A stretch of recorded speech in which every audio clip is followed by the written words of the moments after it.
Hello, everybody, and welcome to our show. I'm Cyrus, and I'm looking forward to drinking some wine with you this evening. And I'm Brittany, and I love cats. Oh, yeah? Tell me more. Meow. So on today's show, we will be reviewing two wines from Portugal. And as usual, I brought a red. And I brought a white. Intro.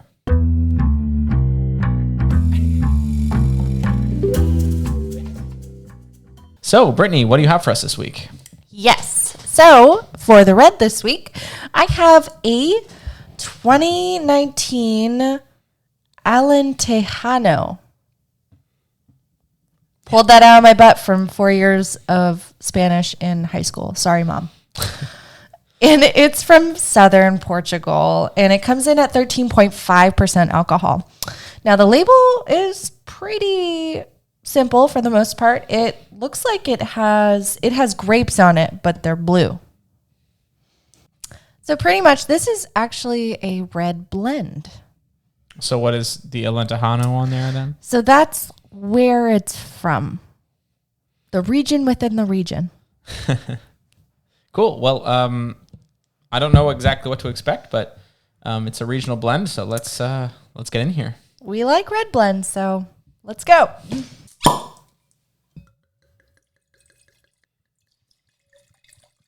All right, so pouring this into the glass, it's reminiscing like the blueberry wines we had a few weeks ago. Yeah, it's that same purple color. I totally agree.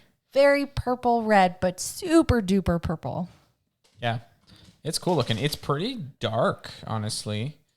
Some red blends, are a little more translucent, but this one is pretty dark. Let's take a smell. Let's do it. That smells like Shiraz immediately. It's like, this is one of those gotchas that they throw into the quiz at the end of the season to be like, is it a Shiraz? No. It's an Alentejano. So I would agree that it is Shiraz-like, where it does have that prominent cherry smell. Smells sort of alcoholic, but not a ton of alcohol in the nose. Clearly some thyme and oak. There's Some vanilla thyme and and baking oak. spice. And I would say so. And it's kind of stick smelly. Slightly twiggy. I don't get that as much, I guess. You don't get that? No, it's more baking, maybe like cedar, if there's wood. Woody. Yeah. Some But it's wood not like, essence. it's not like the woods, like twigs. It's like... But it's not like tobacco with wood. No, it's just, that's why I'm thinking it's just oak. It's what oak we're smelling. I think so. Well, let's get in and taste it. Awesome.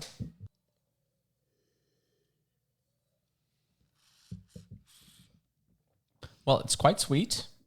It would not be mistaken for Shiraz at this point.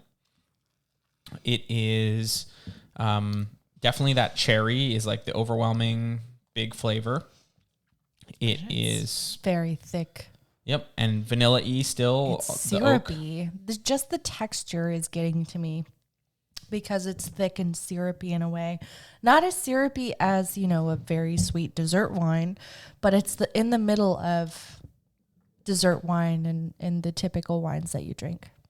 Yeah, and the finish is especially, it's pretty long, and it's especially cherry and syrupy. But it's not bad, honestly. Like for all of those descriptors, it's not bad. It has this kind of ongoing, that length is actually pretty nice. And you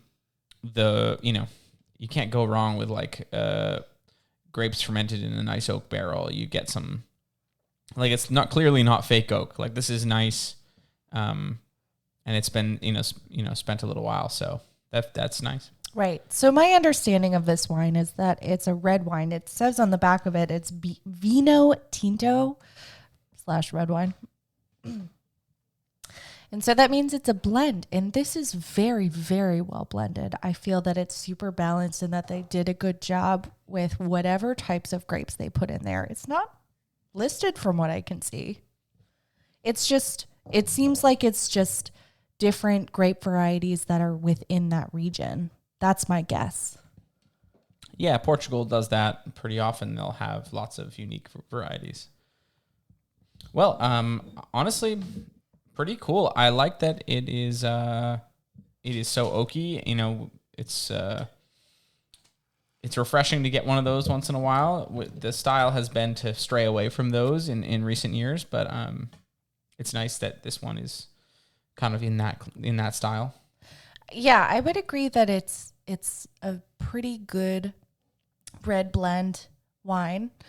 It's very easy to drink for the most part. It's I wouldn't say it's generic. I would say it does have that special kind of twinge to it where it's a little sweet.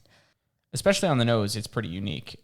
The taste is a little more of like some generic red blend, but yeah, that smell that we were discussing is it's very cool. Yeah, it's interesting that you thought Shiraz right away. So right. I think that this is a clear winner. It's definitely a competitor in terms of red blends, but it's different because it has that sort of sweetness in it. I think that's what it kind of takes it out of the bunch for. But and a lot of people like sweet wines, and exactly. They would love this. So. This is the type of red wine that people typically go for when they love, sweet, light, white wines. Right. If we go back to the Charles Shaw episode from a few weeks ago, that was the recipe winemaking, trying to make things that people like. This is what they were trying to copy, right? This is the actual nice version of it. It's, it's really well balanced, not too alcoholic. It's got a ton of oak. It's sweet. It's all the things that people like. And this is the type of sweet that won't give you a headache. Right, exactly. So I think that a lot of people would love this. No one's going to complain when this is in their glass. I agree. So, Brittany, what should our listeners know about Portuguese wine? So Portugal actually produces a ton of wine. It's the 11th in the world that produces so much wine. You're going to have a lot of fun there. Yeah, especially compared to how big the country is, which is not that big, right? Like 11th biggest, okay, sure. What does that mean? But when you see how small Portugal is, that's actually a pretty big number. Right. And also, Portugal is actually very famous for port wine, which is, I'm sure everybody's heard of. It's a super, super sweet, desserty type wine. It's actually necessary that it's sweet also. And it's super high in alcohol. It usually comes in at 20% alcohol. Or more, yeah. Yeah, it's insane. Yeah, so, and port is like, you see it in historical movies. They've been drinking it for hundreds and hundreds of years. So at this point, there's tons of different types. There's red and white and tawny and all the different ones. We didn't do one here because we're not the biggest fans of super sweet wines ourselves. So, but maybe we'll have to do an episode just on that at some point. If we wanted to, we could do like an episode just on port wine, probably. And as I mentioned already, this type of wine is labeled per its region, similar to how France does it. Mm-hmm. So often you won't really see the type of grape. You'll really just see where the grapes were grown. But they know what grapes are in there based on where it's from. Exactly. And also something that's really interesting is Portugal grows a lot of different types of grapes, but they're not the ones we're used to. They're very unique to Portugal. So they're hiding something. They're keeping secrets. A lot like when we did the Greece episode, they have tons of grapes that are only grown there that you really only find when you're in Portugal. Yeah, so it's fair to say that these are just grapes that grow really well in Portugal and nowhere else. So I guess they're not secrets. Well, we're going to take a short break. And when we get back, we will try out our other wine. See you then. Oh. I need a lozenge.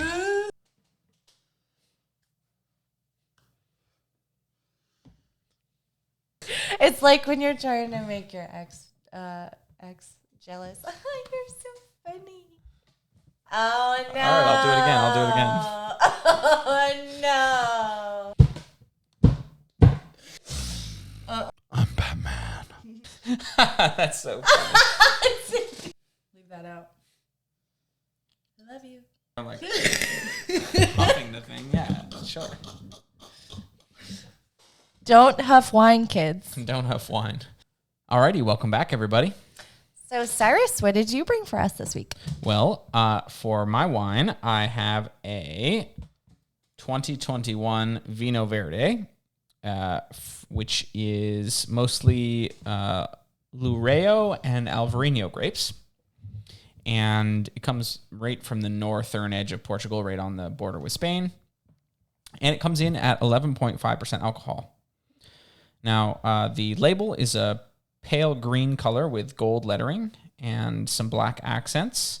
And it's got a little symbol that looks like kind of maybe two ears. And beyond that, it was pretty well rated when we looked it up. So I'm excited to try it. Me too. But let's get right in here. Awesome.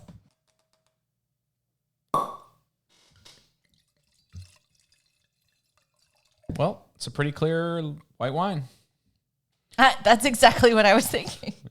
It is like if you looked up white wine on Google, this is what you would get. Agree, totally. And there's no bubbles to speak of. Yeah, very flat. Well, let's smell it. Okay. My nose hairs are gone. They're gone. And it's very lemony. So, dear listener, there was a swishing accident in between. If you look us up on our YouTube, you will see that Brittany has wine on her now. And now back to the show. Yeah, so this is pretty light smelling. It's not particularly aromatic. What I do get is kind of your classic apple, pear, and some lemon. Yep, there's some citrus. So I'm hoping that it is a little more nuanced on the taste. I hope so too. I anticipate that it will have that acidity in the taste and our mouth will be watering, which is totally fine. But as long as that comes with, the nice, warm white wine taste that we tend to like, that would be great. Well, let's get in here. Great. That's good. I think I got more apricot in the taste than I got with the smell. The smell I anticipated just super citrusy. But the first fruit that came to mind when I tasted it was apricot. Yeah, and there definitely is still citrus here. And also a little maybe saltiness. I think that's from that Alvarinho. Very little, though. But a little bit of that minerality. It's honestly less acidic than I expected. Same. But it does have some acidity and a little bit of sweetness. Pretty well balanced and pretty fruity. Yeah.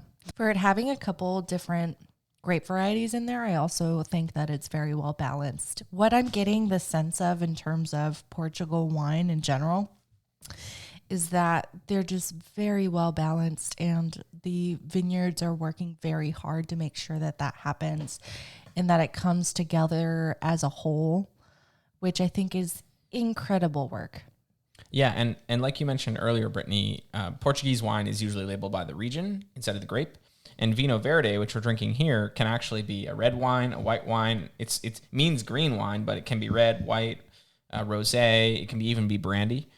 So the winemakers usually will put on the label some indication of what's in there if it's from one of those regions where it can be any of the above. And so in the case of this wine, they put that there's the Alvarinho and the Loureiro in there. So I thought that was like kind of a cool little thing where they're kind of doing this halfway between what France does, where, if it's from Champagne, you know that it's Champagne grapes and it's Chardonnay, right? And if it's from, I don't know, Bordeaux, then you know exactly what's in there. But with Vino Verde, instead, you don't know what's in there exactly. You just know that's exactly where the grapes were grown. And then they're going to tell you a little bit more about it so that you know. So it's very heavily, when you're kind of doing a blind taste test, you want to think about that region. You want to think about that area and be persistent about it rather than what's the grape variety here. Totally. Yeah, because they're going to be some blend and like you said, in this case, not one that I would have been able to identify because it's pretty well incorporated. It's very good. Yeah, I really, really like this. This is my style of white wine. It's got that little saltiness. It's warm, and it's pretty good. Well, Brittany, it's been a fun week looking at Portugal and kind of getting to try these wines. Any final thoughts before we close off here? I should probably throw my shirt in the washer. But other than that, I think it's really pleasant and super interesting how Portugal is, handling their wines. So definitely a region to not ignore. And I've had a pleasant time with it. Yeah, I agree. I think that it's so cool how they have so many unique varieties, and all of the blends that we've tried are awesome. So, I think we'll have to try more Portuguese wine in the future. Okay, sure. Alrighty, everybody. It's been a pleasure drinking some wine with you. And I with you, Cyrus. Alrighty. Bye now. Take care.